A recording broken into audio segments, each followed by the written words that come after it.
No, mi caso a exponer es sobre el derecho canónico y responder a las interrogantes, los cuales fueron puestas en la plataforma.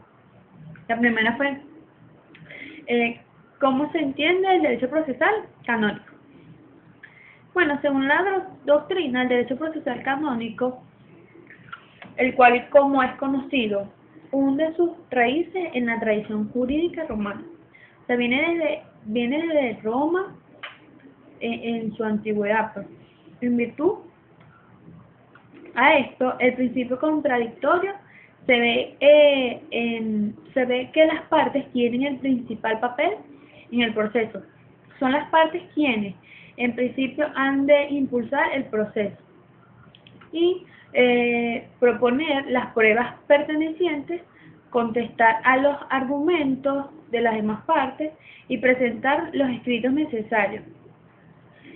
Entre otras cosas, podemos indicar hasta un punto de que a veces los procesos terminan por falta de impulso de las partes, o sea que no cumplen con sus obligaciones. Por eso muchos procesos terminan. En una de las consecuencias de la presunción de las partes, quienes están legítimamente interesadas en defender su protección. Este principio debe,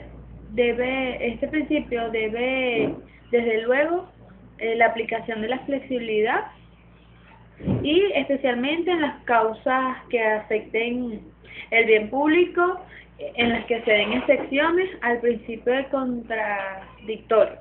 Y se debe tener una cuenta que entre las causas que afecten al bien público están las matrimoniales.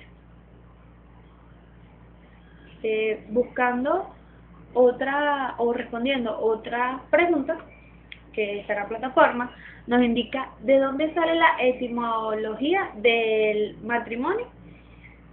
Entonces decimos que el origen etimológico de la palabra matrimonio se domina la institución bajo ese nombre, ya que se suele derivar la expresión de matrimonium,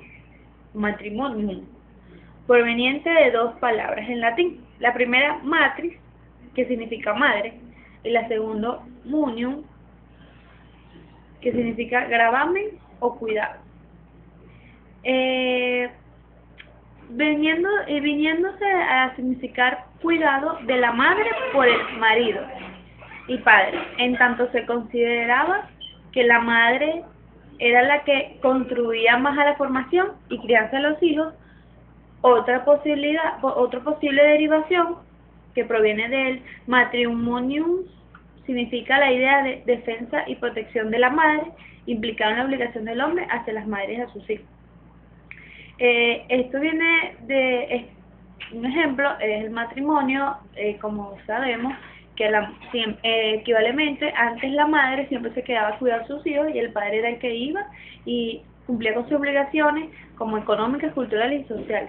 Pero hoy en día la madre ya no cumple con eso, sino que también cumple con las dos partes.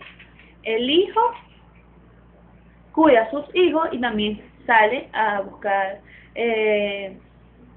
la economía para el disfrute de sus hijos. Por otro lado, respondemos a la otra pregunta: ¿cuáles son las causales de la nulidad del matrimonio canónico? Porque las causales del matrimonio legal ya derivan de otra cosa. Entonces, indicamos que para que un matrimonio sea válido deben ser realizados en forma válida entre personas hábiles y además que sean capaces de presentar el consentimiento. En sentido contrario, las causales de nulidades son los efectos de forma o celebrados con impedimento, con vacío de consentimiento. Entonces tenemos nulidades. Las nulidades por vacío de consentimiento vienen siendo las nulidades por carecer de uso de razón. Nulidad por grave defecto de discriminación de juicio. Nulidad por incapacidad de asumir las obligaciones esenciales del matrimonio. La ignorancia de las propiedades esenciales del matrimonio. Error acerca de la persona y error acerca de una cualidad de la persona, directa y principalmente pretendida. Dolo provocado para obtener el consentimiento. Error determinante acerca de la unidad, de la indisolubilidad, de la dignidad sacramental del matrimonio. Y nulidad por atender matrimonios bajo condiciones de futuro o bajo condiciones de pasado. Matrimonio contraído por violencia o por miedo agravable. Y también tenemos la nulidad por efecto de forma, que son matrimonio nulo por celebrarse sin la asistencia del ordinario del lugar o párroco o sin su delegación. Y matrimonio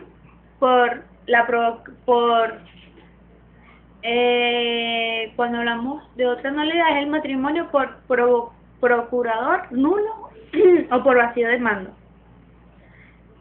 Entonces, respondiendo a otros de sus interrogantes, encontramos que son los procesos de nulidad matrimonial o las causas de nulidad del matrimonio canónico. No se debe olvidar que forma parte de la función pastoral de la Iglesia. Buscar de la verdad no es una actitud pastoral válida de la respuesta del juez, que no es de acuerdo con la verdad objetiva. El juez, por lo tanto, habrá de dictar sentencia acerca de la verdad y la objetividad de las partes. Otra interrogante es distinción entre separación, nulidad y disolución del vínculo. Encontramos que conviene hacer una distinción para evitar equívocos entre naciones esenciales. A. Nulidad del matrimonio. B. Disolución del matrimonio. Y C. Separación conyugal. La anulación del matrimonio indica que el vínculo conyugal no ha surgido, no existe, no se ha surgido, por lo tanto los derechos y deberes provenientes del cónyuge. Esa es anulación del matrimonio. La B sería el supuesto de la disolución del matrimonio. Hay un vínculo conyugal, ese vínculo, sin embargo, queda disuelto, hay una ruptura del vínculo o bien por la muerte de uno de los cónyuges o bien en alguno de los supuestos esenciales que contemple el reglamento canónico.